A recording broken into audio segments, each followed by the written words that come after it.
اچھا، تو فرض کریں کہ سال 2026 ہے اور آپ نے آخر کار آئی فون خریدنے کا فیصلہ کر لیا ہے، لیکن آپ کی نظریں نئے آئی فون 17 پر نہیں بلکہ پچھلے سال کے آئی فون 16 پر ہیں، جو اب ایک طرح سے سستی آپشن بن چکا ہے۔ لیکن سوال یہ ہے کہ کیا یہ پرانا ماڈل، خاص طور پر پاکستان میں، ایک سمارٹ خریداری ہے، یا یہ ٹیکس، قانون اور گرے مارکیٹ کے گورکھ دھندے میں پھنسنے کا ایک نیا طریقہ ہے؟ بالکل، کیونکہ یہاں کہانی فون کے فیچر سے شروع تو ہوتی ہے لیکن بہت آگے نکل جاتی ہے۔ یہ کہانی ہے پی ٹی اے ٹیکس کی، جس نے مارکیٹ کو آپ کہہ لیں 3 حصوں میں تقسیم کر دیا ہے۔ 3 حصوں میں؟ جی، ایک سیدھا، مہنگا اور قانونی راستہ، اور 2 ٹیڑھے، سستے لیکن کافی خطرناک راستے۔ ہم بات کریں گے پی ٹی اے اپرووڈ، نان پی ٹی اے اور سب سے زیادہ پراسرار جے وی فونز کے۔ چلیں اس کو کھولتے ہیں پھر، اور شروعات سب سے بڑی رکاوٹ سے کرتے ہیں جو ہر اس شخص کے سامنے آتی ہے جو باہر سے فون منگواتا ہے، پی ٹی اے ٹیکس۔ یہ ہے کیا اور کام کیسے کرتا ہے؟ دیکھیں، یہ بنیادی طور پر موبائل فونز پر ایک امپورٹ ڈیوٹی ہے جسے پی ٹی اے یعنی پاکستان ٹیلی کمیونیکیشن اتھارٹی اپنے D I B R S system کے ذریعے نافذ کرتی ہے۔ D I B R S? جی، device identification, registration and blocking system. آسان لفظوں میں، اگر آپ کا فون اس سسٹم میں رجسٹرڈ نہیں ہے تو کچھ عرصے بعد یہ پاکستانی سم کے ساتھ کام کرنا بند کر دے گا۔ مطلب کالز، میسیجز، موبائل ڈیٹا، سب کچھ ختم؟ سب کچھ۔ وہ فون ایک طرح سے ڈبہ بن جائے گا۔ اور جہاں تک میں نے سنا ہے، آئی فون پر یہ ٹیکس کچھ زیادہ ہی سنگین ہوتا ہے۔ بہت زیادہ۔ ٹیکس کی رقم 3 چیزوں پر منحصر ہے۔ پہلی تو ہے فون کی قیمت۔ آئی فونز کو لگژری آئٹم سمجھا جاتا ہے، اس لیے ان پر ٹیکس سب سے زیادہ ہے۔ اچھا۔ دوسری چیز ہے فون کا ماڈل۔ جتنا نیا اور مہنگا ماڈل اتنا ہی زیادہ ٹیکس۔ مثال کے طور پر ہم جس آئی فون 16 پرو میکس کی بات کر رہے ہیں اس پر ٹیکس تقریباً 85,000 سے 95,000 روپے تک ہو سکتا ہے۔ اوف خدایا، 95,000 روپے صرف ٹیکس؟ اتنے میں تو ایک بہترین اینڈرائڈ فون آ جاتا ہے۔ یہ کو سیدھی بالکل، یہ لگژری آئٹم والی بات ہی ہے۔ اور تیسری چیز جو ٹیکس پر اثر انداز ہوتی ہے وہ ہے رجسٹریشن کا طریقہ۔ اگر آپ اپنے شناختی کارڈ یعنی CNIC پر رجسٹر کرواتے ہیں تو آپ کو پوری رقم ادا کرنی پڑتی ہے، لیکن اگر آپ کے پاسپورٹ پر کوئی باہر سے آ رہا ہے اور ملک میں آمد کے 60 دن کے اندر رجسٹر کرواتا ہے تو اسے کچھ رعایت مل جاتی ہے۔ لیکن پھر بھی رقم تو بہت بڑی رہتی ہوگی۔ جی، پھر بھی بہت بڑی رہتی ہے۔ اچھا، کم از کم اس کی ادائیگی کا طریقہ تو آسان ہوگا۔ ہاں، وہ حصہ کافی سیدھا ہے۔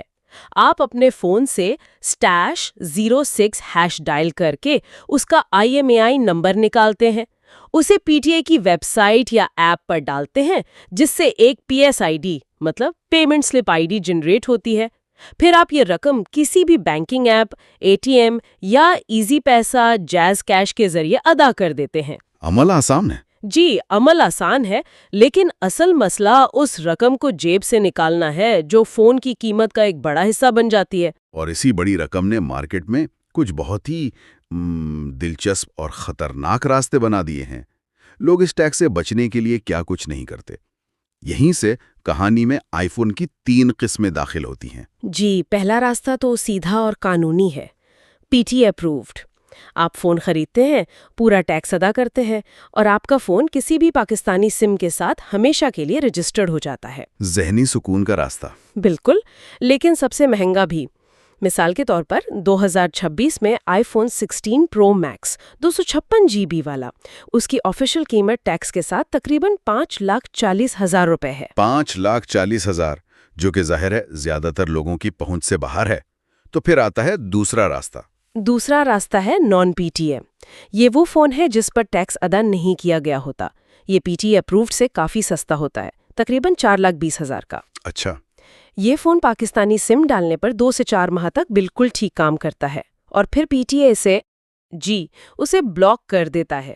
یہ ان لوگوں کے لیے ایک آپشن ہے جو زیادہ تر بیرون ملک رہتے ہیں یا جنہیں مقامی سم کی ضرورت ہی نہیں اور وہ صرف وائی فائی پر فون استعمال کرتے ہیں۔ ٹھیک ہے، یہ بھی سمجھ میں آتا ہے۔ لیکن پھر آتا ہے تیسرا، سب سے پراسرار اور سب سے سستا راستہ، جے وی فون۔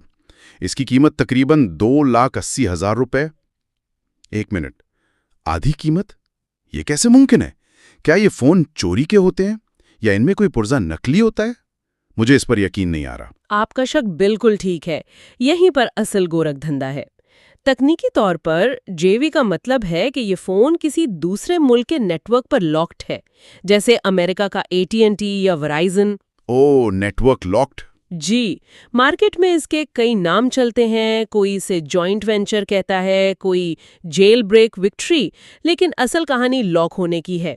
یہ اکثر وہ فونز ہوتے ہیں جو باہر کے ممالک میں قسطوں پر لیے جاتے ہیں اور پھر قسطیں ادا کیے بغیر پاکستان اسمگل کر دیے جاتے ہیں۔ لیکن اگر یہ کسی اور نیٹ ورک پر لاکڈ ہے تو یہ پاکستانی سم کے ساتھ کام کیسے کرتا ہے؟ یہیں پر وہ خاص چپ کام آتی ہے۔ اسے آپ ایک طرح کا مترجم سمجھ لیں۔ یہ ایک چھوٹی سی چپ ہوتی ہے جو آپ کے پاکستانی سم کے نیچے رکھی جاتی ہے۔ اچھا۔ یہ چپ آپ کی سم اور فون کے درمیان بیٹھ کر فون کو مسلسل یہ یقین دلاتی ہے کہ وہ ابھی بھی اپنے اصلی نیٹ ورک پر ہی چل رہا ہے۔ یہ ایک مستقل دھوکہ ہے، اور جب بھی ایپل کوئی نیا سافٹ ویئر اپ ڈیٹ بھیجتا ہے اس دھوکے کے پکڑے جانے کا خطرہ ہوتا ہے۔ واہ، یعنی ایک مستقل جگاڑ پر چل رہا ہے۔ لیکن جیسا کہ کہتے ہیں، جو چیز سچ ہونے کے لیے بہت اچھی لگے وہ اکثر سچ نہیں ہوتی۔ اس جے وی فون میں خطرات کیا ہیں؟ خطرات کی فہرست بہت لمبی ہے۔ سب سے پہلا تو وارنٹی کا مسئلہ ہے۔ ان کی کوئی آفیشیل وارنٹی نہیں ہوتی۔ اگر فون خراب ہو جائے تو آپ خود ذمہ دار ہیں، ایپل اسے ٹھیک نہیں کرے گا۔ صحیح۔ دوسرا مسئلہ سافٹ ویئر کا ہے۔ انہیں سافٹ ویئر اپ ڈیٹس دیر سے مل سکتی ہیں یا بعض اوقات ملتی ہی نہیں، جس سے سیکیورٹی کا خطرہ بہت بڑھ جاتا ہے۔ آپ کا ڈیٹا محفوظ نہیں رہتا۔ اور کارکردگی کا کیا؟ کیا یہ بالکل اصلی فون کی طرح چلتا ہے؟ نہیں، اکثر نہیں۔ یہ غیر مستحکم ہو سکتے ہیں۔ بار بار کریش ہونا، سگنل ڈراپ ہونا یا وائی فائی کے مسائل ان میں عام ہیں۔ اوہ۔ اور سب سے بڑا خطرہ ان کی قانونی حیثیت ہے۔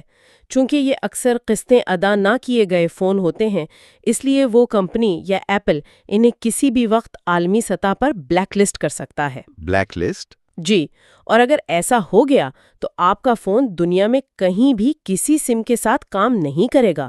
وہ ایک مہنگا آئی پوڈ بن کر رہ جائے گا۔ اور میں نے یہ کہانیاں سنی ہیں۔ میرا ایک دوست یورپ چھٹیوں پر گیا اور ایئرپورٹ پر اترتے ہی اس کا جے وی فون ڈبہ بن گیا، کیونکہ ایپل نے اسی دن ایک سیکیورٹی پیچ جاری کیا تھا جس نے اس کی چپ کو ناکارہ کر دیا۔ اس کا پورا ٹرپ برباد ہو گیا۔ بالکل یہی ہوتا ہے، اور آخر میں ان کی دوبارہ فروخت کی قیمت یعنی ریسیل ویلیو بہت کم ہوتی ہے۔ ہر کوئی جانتا ہے کہ یہ ایک رسکی ڈیوائس ہے، اس لیے اسے بیچنا تقریباً ناممکن ہوتا ہے۔ ان تمام خطرات کے باوجود یہ فون لاہور کے حفیظ سینٹر اور کراچی کے صدر جیسی مارکیٹوں میں کھلے عام بک رہے ہیں۔ لیکن میں نے ایک دلچسپ بات سنی ہے کہ آئی فون 16 کے جے وی ماڈلز اتنے نہیں بک رہے جتنے پچھلے ماڈلز بکے تھے۔ کیا یہ سچ ہے؟ جی، اور یہ اس پوری کہانی کا سب سے دلچسپ نفسیاتی پہلو ہے۔ ذرائع یہی بتاتے ہیں کہ آئی فون 16 کے جے وی ماڈل کی فروخت کم ہے۔ اس کی وجہ ایک نفسیاتی حد ہے۔ جب ایک خطرناک یا جگاڑ والی چیز کی قیمت بھی تقریباً 3 لاکھ روپے تک پہنچ جائے تو لوگ سوچتے ہیں کہ اتنا بڑا جوا کھیلنے کا کیا فائدہ؟ صحیح۔ آئی فون 14 کا جے وی شاید 1.5 لاکھ کا تھا۔ وہ رسک لوگوں کو قابل قبول لگتا تھا، لیکن 3 لاکھ ایک ایسی رقم ہے جہاں خریدار سوچتا ہے کہ اگر یہ ڈیوائس بند ہو گئی تو میرا بہت بڑا نقصان ہو جائے گا۔ تو یہ اب سستا سودا نہیں رہا۔ بالکل، یہ ایک مہنگا رسک بن گیا ہے۔ تو یہ ایک عجیب تضاد ہے۔ فون سستا ہے لیکن لوگ پھر بھی نہیں خرید رہے۔ کیا اس کا مطلب ہے کہ پاکستانی خریدار اب زیادہ باشعور ہو گیا ہے یا صرف زیادہ ڈر گیا ہے؟ میرے خیال میں دونوں باتیں۔ ایک طرف شعور بڑھا ہے کہ یہ فونز کتنے غیر مستحکم ہو سکتے ہیں، اور دوسری طرف مہنگائی نے لوگوں کو زیادہ محتاط کر دیا ہے۔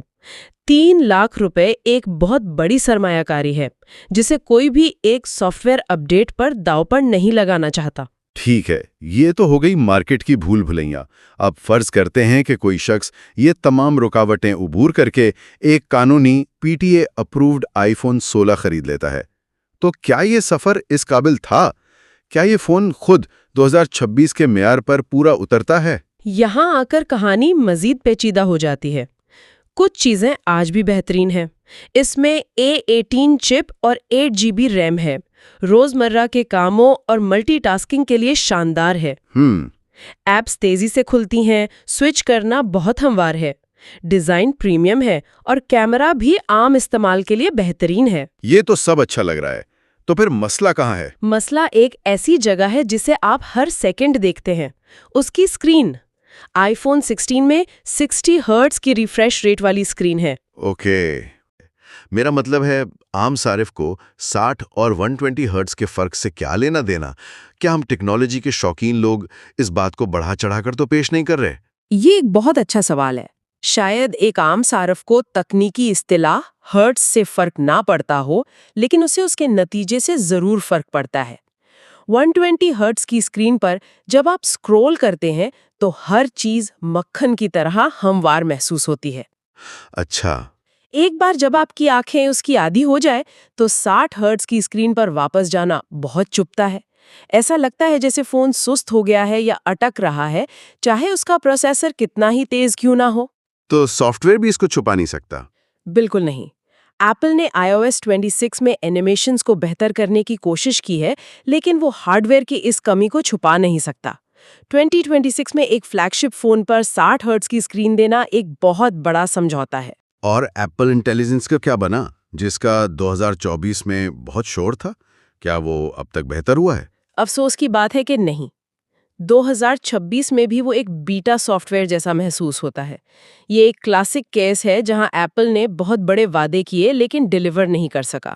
مثلاً اگر آپ اسے ایک لمبی ای میل کا خلاصہ کرنے کو کہیں تو یہ اکثر اہم نکات چھوڑ دیتا ہے یا غلط سمجھ لیتا ہے۔ اس کے مقابلے میں چیٹ جی پی ٹی یا جمانائی جیسے دوسرے ٹولز کئی زیادہ درست اور کارآمد ہیں۔ تو مطلب یہ فیچر کسی کام کا نہیں؟ ابھی تک تو نہیں، کوئی اسے سنجیدگی سے استعمال نہیں کرتا۔ صرف ایپل انٹیلیجنس کے لیے یہ فون خریدنا بالکل بھی سمجھداری نہیں۔ اور بیٹری کیسی ہے؟ بس ٹھیک ہے، عام استعمال میں پورا دن چل جاتی ہے، لیکن اگر کوئی پاور یوزر ہے جو گیمنگ کرتا ہے یا 4K ویڈیو بناتا ہے تو اسے شام تک چارجر کی ضرورت پڑ سکتی ہے۔ یہ آئی فون 17 کے مقابلے میں واضح طور پر کمزور ہے۔ تو اس سب کا کیا مطلب نکلا؟ یہ تو ایک ڈبل ویمی لگ رہا ہے۔ فون خود بھی 2026 کے معیار پر ایک سمجھوتا ہے اور اسے پاکستان میں خریدنا ایک الگ سردرد ہے۔ بالکل۔ نتیجہ یہ ہے کہ آئی فون 16 سال 2026 میں خاص طور پر پاکستانی مارکیٹ میں ایک بہت ہی مشکل اور غیر موزوں پوزیشن میں ہے۔ ایک طرف یہ تکنیکی طور پر اپنے نئے ماڈل آئی فون 17 سے خاص کر اسکرین کے معاملے میں بہت پیچھے رہ گیا ہے، دوسری طرف پاکستان میں اس پر لگنے والا بھاری پی ٹی اے ٹیکس اسے ایک ایسی قیمت پر لے جاتا ہے جہاں یہ بالکل بھی قابل قدر محسوس نہیں ہوتا۔